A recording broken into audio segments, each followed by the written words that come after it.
Got my water. This is gonna be a long and lengthy story, so I really need water, like really badly. For those that don't have this illness or don't even care about this illness, then you don't have to watch this in full.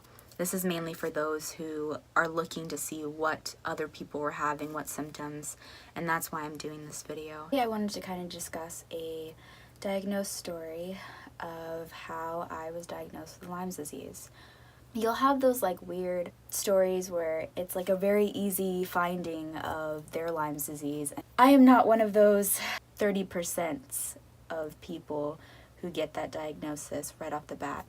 When I got bit by a tick, I found it on my leg, and my mom and I were kind of confused as to what it was. We didn't really know what it was. And this was in the year of 2014. I never heard about Lyme disease. I never heard really much about ticks. I just heard that when you get bit by a tick, you want to make sure that you check yourself and make sure you're fine and get the tick out.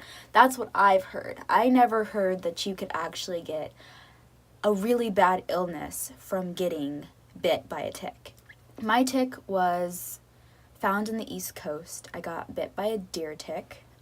Once I discovered that it was possibly a tick that I was bitten by, I did tons of research. I looked it up, discovered that there's this thing called Lyme disease, and you find symptoms either periodically. You get the bullseye, you get some kind of symptom that shows that you are having a reaction to the tick bite, which can be known as Lyme disease. So I didn't have a bullseye, my skin never showed it. I just had this really big dark scar, which I can show you. I have it right here. That's my scar. I've had that scar for about 5 years now, and it won't go away. Now moving to the west side of the country, the sunniest part of the whole entire United States of America, I started getting these symptoms of massive migraines. And I didn't really notice that I was getting sick until about 6 months after moving. All of a sudden, everything just kind of blacked out. I didn't really realize what I was doing. I didn't know where I was. It was kind of like something took over me. I was just like, I don't really know what's going on. And that happened twice.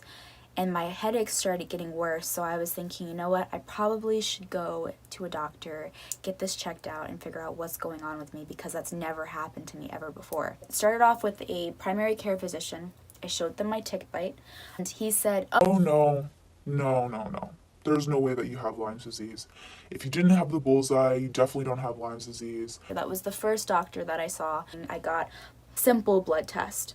Nothing positive, everything was negative, I was fine. And he gave me doxycycline to put on my rash. Tried it for a little bit. It started making the rash itch more, so I stopped it altogether. And my symptoms, I guess you could say, they kind of went away. So 2 months later to 3 months later, I started getting a little bit more of the headaches worsening. And I mean not like headaches where you have a headache and then you take ibuprofen and you're better. Like, these were like massive migraines. It felt like someone was kind of stabbing me in the back of my eyes. And then when it would rain, I would get these massive tingling sensations in my arms and legs, and I would feel like my muscles were swelling. So that was another thing. I thought maybe I had fibromyalgia, and that whenever the weather changes, that was the reason as to why I was getting those side effects. I thought nothing of it because I saw a doctor and he had told me that I didn't have Lyme disease.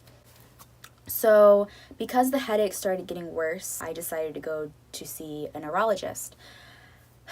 Cost us $5,000 just to get an MRI scanning, and for the MRI testings to say that you're fine and nothing's wrong with you. My doctor said, you know, do you get really massive sadness? Do you have really, really bad anxiety?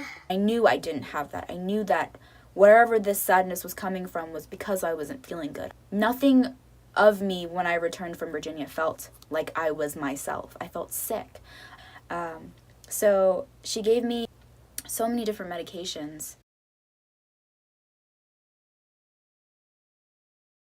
I found this doctor who was known to be the only Lyme specialist in Arizona. Going to a Lyme specialist is very expensive, and it costs a ton of money to get the diagnosis, to get the treatments that you need just to kill it off. I think all of this stuff was partial medications, and with Lyme disease, you can't just do it medicinally. You can't just do it FDA-approved medications because it's going to make you feel like crap, and it's not even going to kill the disease. I had over 15 to 20 different medications that I was taking just to try to kill this. And I think after a month of spending $2,000, not even paying for the blood tests to diagnose me fully, my body just wasn't reacting well to these supplements or drugs or whatever you want to call that he gave me. So I stopped going to him. By this year, this was my second year of being with Lyme disease.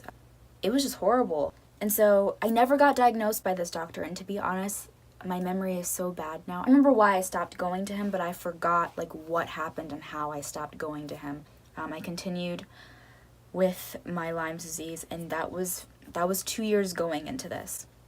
My third year, I had a friend who told me, I was diagnosed with Lyme disease from a doctor medically through the hospital, and they gave me a blood test. But you can also find out if you have this stuff by a thing called Biofeedback Therapy.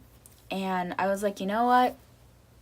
I have nothing to lose, so why not? Let's give it a gander. Let's try it. I don't care. I saw the doctor. I just asked him, if there's anything weird that you see, just let me know. Like, I didn't even want to tell him that I had it because I wanted to see if I actually had it. And my biofeedback therapist said, you have Lyme disease and it looks like you have lupus. Now, I'm going to say this. Lyme's mimics other diseases, which is why doctors now are pertaining to say that is worse than cancer or any other known medical disease, because even turn into other forms of illnesses. So when he said lupus and Lyme disease, I was like, you know what? Since I've already done that kind of research, I was like, you know what? Maybe I have both of those. I got treated for it. It took me a year of going into remission with that biofeedback therapist. And he put me into remission, which I was so thankful for. He said to be very careful with what you're doing because anything could trigger your Lyme disease to coming back and you can get sick again. And I had to continue living the lifestyle of going gluten-free and dairy-free and staying away from the sun, which is practically impossible living in Arizona. But I had to do that in order to stay in remission. So after that year, I thought I was good. 6 months later, flare up. Got the tingling sensations. Got the burning. Now I was getting burning sensations down my back. So now the disease was morphing into worse stages of what it was previously. So in that third year, I lost contact with that biofeedback therapist. I wasn't getting treatments that I needed. He was no longer in his business that he had, so I was going rogue.